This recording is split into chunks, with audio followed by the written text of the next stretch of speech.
In other news, the Army Chief of Staff says time is running out to stop North Korea's nuclear missile program. John Jessup has that story from our CBN News Bureau in Washington. John? That's right, Gordon. Military sources tell CBN News North Korea is getting ready to test yet another intercontinental ballistic missile. And the top Army general is warning if something isn't done soon, the U.S. will have to take serious action. News now just in, the Pentagon confirming to CNN the U.S. has detected a ballistic missile launch out of North Korea in just the past hour. I want to go straight to Barbara Starr for the very latest information. Barbara, what can you tell us? Good morning, Anna. The Pentagon telling reporters a short time ago that they have detected a ballistic missile launch out of North Korea. Mr. Trump, Dr. Carson just referenced the single most important job of the president, the command, the control, and the care of our nuclear forces. And he mentioned the triad. The B-52s are older than I am. The missiles are old. The submarines are aging out. It's an executive order. It's a commander-in-chief decision. What's your priority among our nuclear triad? Well, first of all, I think we need somebody absolutely that we can trust, who's totally responsible, who really knows what he or she is doing, that is so powerful and so important. And one of the things that I'm frankly most proud of is that in 2003, 2004, I was totally against going into Iraq because you're going to destabilize the Middle East. I called it very strongly, and it was very important. But we have to be extremely vigilant and extremely careful when it comes to nuclear. Nuclear changes the whole ballgame. Frankly, I would have said, get out of Syria, get out. If we didn't have the power of weaponry today, the power is so massive that we can't just leave areas that 50 years ago or 75 years ago, we wouldn't care. It was hand-to-hand combat. The biggest problem this world has today is not President Obama with global warming, which is inconceivable. This is what he's saying. The biggest problem we have today is nuclear proliferation, and having some maniac, having some madman go out and get a nuclear weapon. That's, in my opinion, that is the single biggest problem that our country faces. Of the three legs of the triad, though, do you have a priority? Because I want to go to Senator Rubio after that. I think to me, nuclear is just the power, the devastation is very important to me. Within the last hour, making it just around midnight North Korean time. This is something that had been anticipated. U.S. spy satellites had been watching the area for the last several days, believing there was evidence that the North Koreans were going to do another ballistic missile launch. U.S. Army Chief of Staff Mark Milley said North Korea is the biggest threat to America, and we can no longer take a wait-and-see attitude. War in the Korean Peninsula would be terrible. However, a nuclear weapon detonating in Los Angeles would be terrible. General Milley says the threat is serious and it's not going in a good direction. He says North Korea is a country with a wide variety of missiles, a sizable conventional force, along with chemical and nuclear weapons. A war on the Korean Peninsula would be highly deadly. It would be horrific.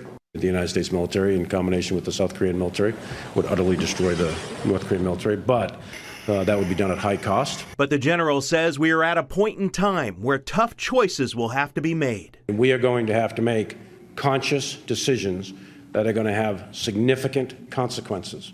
And I'll just stop there. But it's not going to be a pretty picture, I can tell you that. It would be very violent. Violent and very likely deadly for all sides involved. So what is happening now is U.S. intelligence is assessing every piece of information, all the imagery, all the electronic intelligence from the North Korean missile that it can quickly gather to try and determine where it went, how long it flew, what kind of missile it was. Some early indications actually out of Japan, not confirmed yet by CNN, that the North Koreans used a very typical trajectory that they fired to the east into the Sea of Japan, the East Sea, but that still has to be confirmed.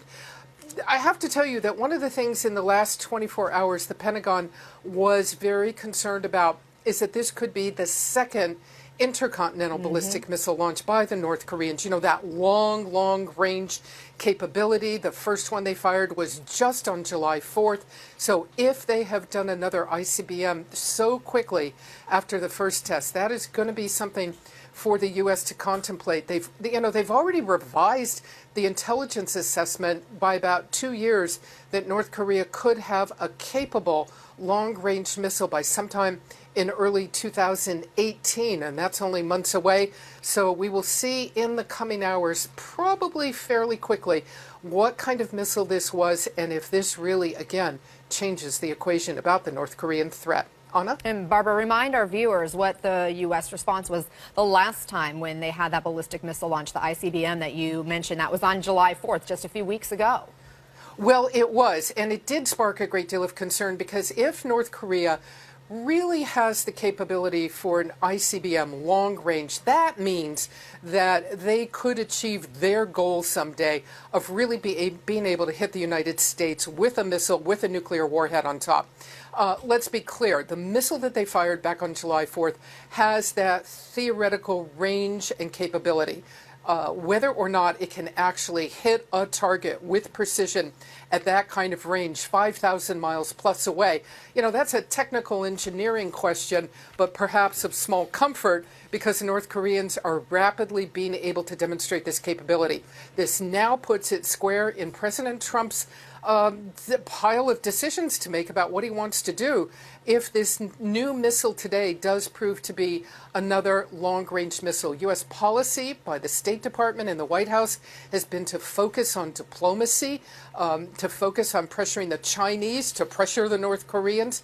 But I'd remind everybody, it was just a few days ago, the chairman of the Joint Chiefs of Staff publicly said he was always ready to take military options to the president if it came to that. And the general thinking has been, if North Korea takes steps that are considered so imminently threatening to the U.S., so imminently destabilizing to global security, that the U.S. might have to contemplate military options to deal with North Korea. They don't want to do it. Defense Secretary Mattis has been very clear.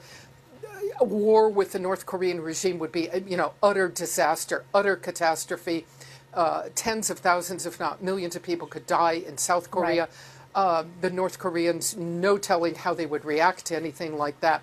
But look, we still don't know, if this ballistic missile that was launched just within the last hour does prove to be another ICBM, long range, capable someday of hitting the U.S., it does present the President of the United States with a number of things to think about if North Korea has been able to test launch 2 of those within a month.